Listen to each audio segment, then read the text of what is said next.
Kakayanin kaya ng isang adventure scooter na touring setup na mas nagpapabigat ng karga sa Falcon 180i ng Euro Motors Philippines?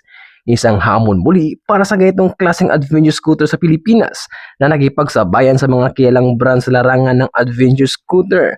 Isa nga ito sa maaari mong pagpipilian kung sulit ba sa presyo ang mga safety features ito. Ito ang pangatlong biyahe ko mula Albay Bicol hanggang Mindanao, Davao City ngayong taon. Noong nakaraang taon 2025 buwan ng Nobyembre ay nakarating ako sa Marawi City, Ground Zero gamit ang isang Falcon EDV 180i kung saan ang nakaraang video ay nasiraan ako dahil sa pagpalit ng aftermarket na belt drive na hindi akma sa sukat nito. Itong buwan ng Pebrero taon 2026 ay muli akong bumalik sa isla ng Mindanao upang marating ko ang Davao City kung saan naroon ang tahanan ng tinatakutan ng mga magnanakaw at mga sindikato di umano sa Pilipinas. Ang tahanan ng dating Pangulo ng Republika ng Pilipinas na si Rodrigo Roa Duterte ay lubos akong nagagalak dahil ligtas akong nakarating sa ng Davao gamit ang Falcon EDV 180i. Napapansin ko sa mga taga-Dabawenyo ang kalinisan sa lugar at disiplinadong tao sa pagsunod na pinagbabawal na pananigarilyo, vape sa pampublikong lugar na may multang hindi nataas na 3,000 na mahuhuling lumalabag. Ano ang sa inyo? Natamimi kayo. At dito sinulit ko ng pagkakataon at panahon na makalapit sa opisina ng mayor at makamayan man lamang ang mayor ng Davao City o kahit makapagpa-picture man lang sa kanya.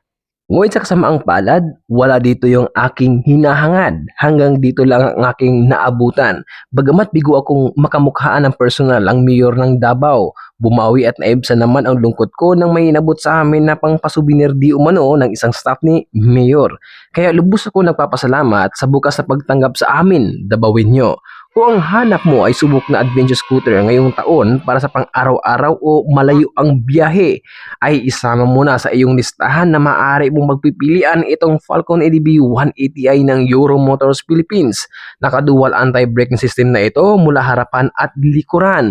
Naka-LED na ang mga ilaw nito, dagdag pa rito ay na-adjust ang windshield nito. At higit sa lahat, meron itong 174.2 na displacement na mas nagpapalakas sa hatak ng makina nito.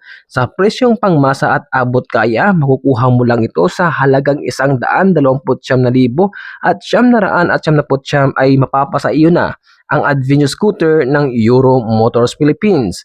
Ito yung adventure scooter para sa aking karanasan na hindi ako nailalagay sa kahihiyan pagdating sa tibay at husay nito na maaaring maranasan mo kung ano ang kaya nito. Bago kumuha nito, kailangan na panuri at siguraduhing mababa ang presyo ng petrolyo kung ibig mong magdildil ng asin dahil sa mahal na mga bilihin, sarili pigilin para hindi ka malagay sa sitwasyong, alanganin. Aray ko.